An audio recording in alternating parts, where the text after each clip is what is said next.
Negara bagian Victoria, Australia, tengah dilanda kebakaran hebat selama beberapa hari terakhir. Pemadam kebakaran Victoria pun masih berupaya mengendalikan api yang menyala di sebagian besar wilayah negara bagian itu. Per Senin 12 Januari 2026, kebakaran telah menghancurkan lebih dari 350 unit bangunan.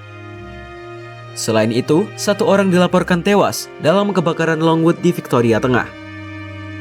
Sementara sedikitnya 900.000 hektar lahan dilalap api yang tersebar di sejumlah titik. Api disebut telah berkobar sejak pertengahan pekan lalu di wilayah Tenggara Australia. Kebakaran diperparah dengan kondisi cuaca ekstrim yang panas, kering, dan berangin. Ratusan bangunan yang hancur meliputi rumah warga dan berbagai fasilitas sipil. Kebakaran juga membuat sejumlah rumah terpaksa mengalami pemadaman listrik. Menurut laporan media Australia, saat ini masih ada 20 titik kebakaran yang belum terkendali. Bahkan 3 diantaranya masih dalam status darurat. Kebakaran ini dinilai menjadi yang terburuk yang melanda negara bagian Victoria dalam beberapa tahun terakhir.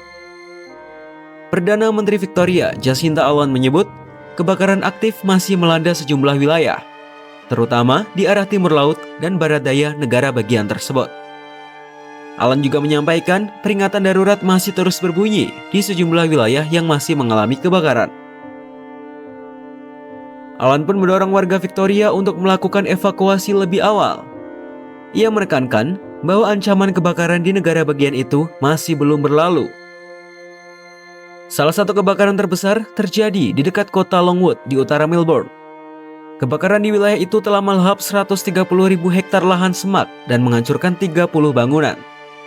Aparat pun mengonfirmasi adanya sisa-sisa jasad manusia dalam kebakaran di Longwood. Pemadam kebakaran disebut mengalami kendala yang sulit dalam menghadapi kebakaran di wilayah tersebut.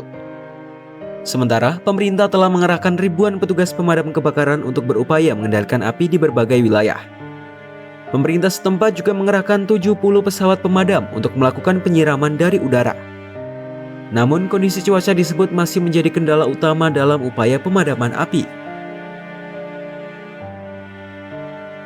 Selain menimbulkan kerugian materi, kebakaran ini juga dinilai berdampak pada kualitas udara di wilayah tersebut. Otoritas kesehatan pun mengimbau warga untuk membatasi aktivitas di luar ruangan. Perdana Menteri Australia, Anthony Albanese menyatakan, pemerintah federal akan mengirim bantuan kepada warga terdampak. Bantuan tersebut berupa dukungan finansial dan bantuan bagi para petani yang kehilangan ternak dan sumber penghidupannya.